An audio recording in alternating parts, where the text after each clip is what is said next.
আরও একটা ব্লগে আপনাদের স্বাগত জানাই। আমি এখন আছি উড়িষ্যার ময়ূরভঞ্জে। উড়িষ্যার অন্যতম একটা জলপ্রপাত এবং সতীপীঠ দেবকুণ্ড। এই দেবকুণ্ডকে ঘিরে যে রূপকথার গল্প আছে এবং জলপ্রপাতটার কিভাবে সৃষ্টি হয়েছে, কোথা থেকে বেরোচ্ছে, এটা নিয়েই আমি এই ব্লগটা করতে চলেছি। দেবকুণ্ড জায়গাটি বালাসর থেকে 85 কিলোমিটার দূরে অবস্থিত। এটি উড়িষ্যার সবচেয়ে বিখ্যাত যে শিমলিপাল ফরেস্ট রয়েছে তার একদম পাশেই অবস্থিত। এই স্থানের কাছাকাছি rail station Mayurbhanj rail station. আপনি এখানে ময়ূরভঞ্জ থেকেও আসতে পারেন। হিন্দু পৌরাণিক কাহিনী অনুসারে যখন সুদর্শন চক্র ভগবান শিবের প্রথম স্ত্রী সতীর দেহকে খণ্ড খণ্ড করেছিল, তখন তার গোড়ালি এখানে পড়েছিল এবং তখন থেকে এটি হিন্দুদের জন্য একটি পবিত্র স্থান হয়ে গেছে। বর্ষাকালে এই জায়গাটি ঘুরে দেখার জন্য আদর্শ সময়।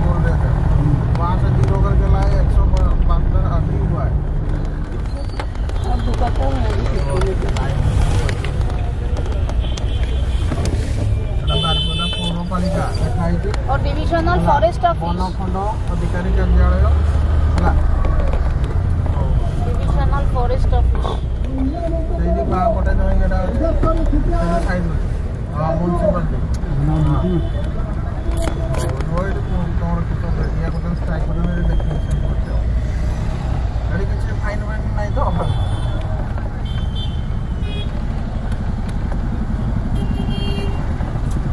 ପୁରା ସେଇଠି ଛକରେ ହିଁ ଅଛି ତାହେଲେ।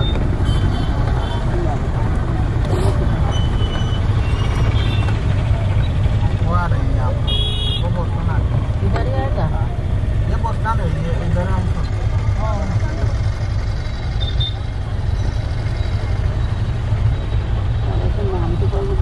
अभी बस स्टैंड चलो अपने जाना था।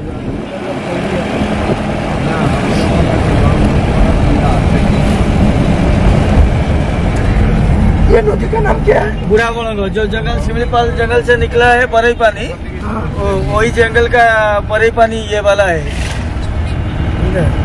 हम लोग ये आपका जंगल शिमलीपाल का रोड है। ये राइट साइड जाएंगे तो शिमलीपाल रोड है, लेफ्ट साइड जाएंगे तो हम लोग समुद्र कालो डैम ऐसे हम लोग जाएंगे। ठीक है, ये आप देखिए राइट साइड एक रोड गया है, लेफ्ट साइड ये वाला रोड गया है। कल हम सुबह इस रोड में जाएंगे, ये वाला जंगल रोड है। मैं ले जाऊंगा, खेत में छोड़ेंगे या नहीं छोड़ेंगे आपका मन। क्या सोचते हैं?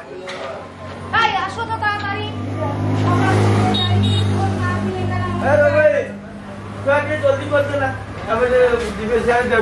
फोन कर देना जल्दी ताड़ाताड़ी कर।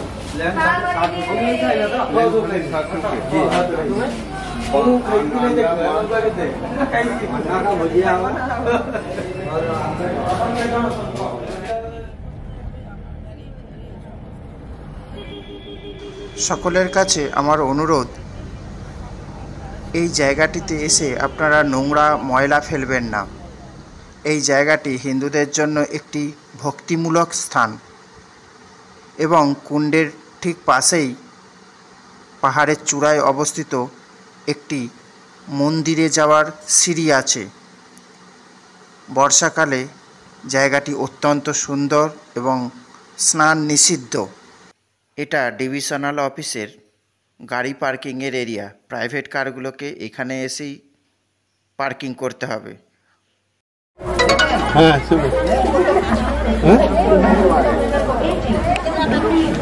मेल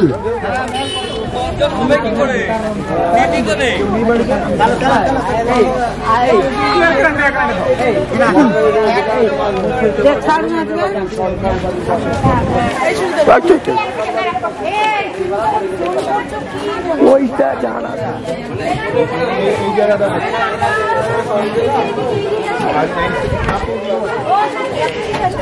দিদি আপনি কোন জায়গায় তাহলে আমি এখানে বসছি তাহলে এখানে বসবো আপনার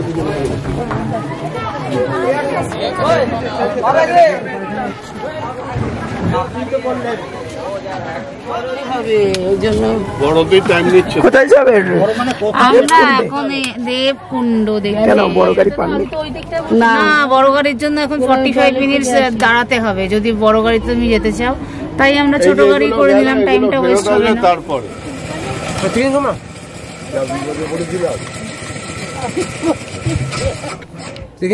আমার কাছে কি হলো ব্যাপারটা?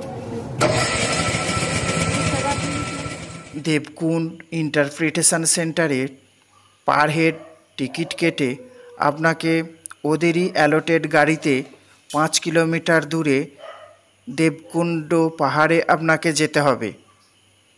এখানে প্রাইভেট কার অ্যালাউ নেই। সেখান থেকে আবার 1.5 কিলোমিটার ট্রেকিং করে মন্দিরের বা জলপ্রপাতের কাছে পৌঁছাতে হবে। কুণ্ডটি বনের গভীরে অবস্থিত। পার্কিং স্পট থেকে হাঁটা পথে 1.5 কিলোমিটার দূরে কুণ্ডটি রয়েছে। রাস্তাটিও বেশ, কিন্তু এখানে কোনো রকম খাবারের দোকান বা জল সরবরাহকারী নেই।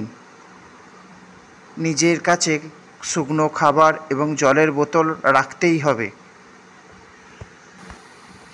প্রকৃতির কোলে এত সুন্দর জায়গা, মন্দির আর জলপ্রপাতের কাছে যেতে হলে জঙ্গলের মধ্যে কিছুটা হেঁটে যেতেই হবে। আর সেই হেঁটে যাওয়াটা সত্যিই দুর্দান্ত বলা চলে। শীতকালে এখানে প্রচুর লোক পিকনিক করতেও আসে। বন বিভাগের কর্মীদের দ্বারা পরিচালিত হয় এই প্রবেশপথটা। তবে নিরাপদ পানীয় জল, বিদ্যুৎ সরবরাহ, রাস্তা, নিরাপত্তা, বসার জায়গা এবং খাবার দোকানের সুযোগ সুবিধার অভাব রয়েছে। সেই জন্য এই স্থানে পর্যটকের সংখ্যাও খুব একটা হয় না। জলপ্রপাতের উপরেতে অবস্থিত মা অম্বিকা দেবীর মন্দির। মন্দিরে পৌঁছতে হলে প্রায় 500 থেকে 600 সিঁড়ি বেয়ে আপনাকে উপরে উঠতে হবে।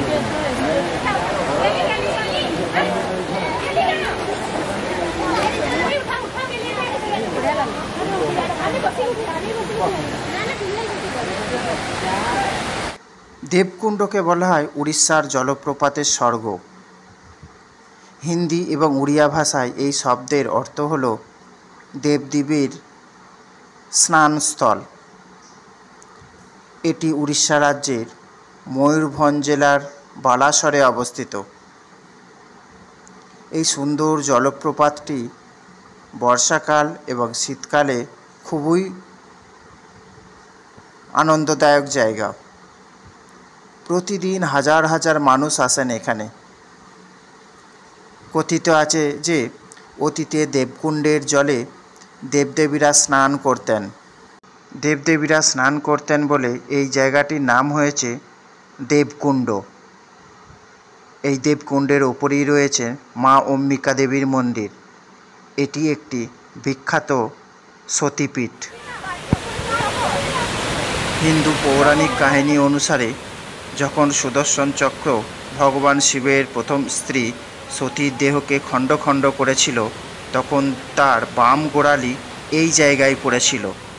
তখন থেকে এই জায়গাটি হিন্দুদের জন্য অত্যন্ত পবিত্র স্থান। এবং মন্দিরের মধ্যে রক্ষিত দেবী হলেন মা অম্বিকা দেবী। এই দেবকুণ্ড পাহাড়ের গা বেয়ে যাওয়া নদীটার নাম দেও নদী। ময়ূরভঞ্জের রাজপরিবার দেবী অম্বিকার এই মন্দিরটি তৈরি করেছিলেন। মন্দিরের গোড়া স্পর্শ করে জলপ্রপাতটি একটি খাদে পড়ে যাচ্ছে। যেখানে নদী কিছুক্ষণের জন্য স্থির থাকে, তারপর আবার তার গতিপথ অব্যাহত রাখে। তাহলে বন্ধুরা, এই ব্লগটা এখানেই শেষ করলাম। দেখা হচ্ছে পরবর্তী ব্লগে খুব শীঘ্রই।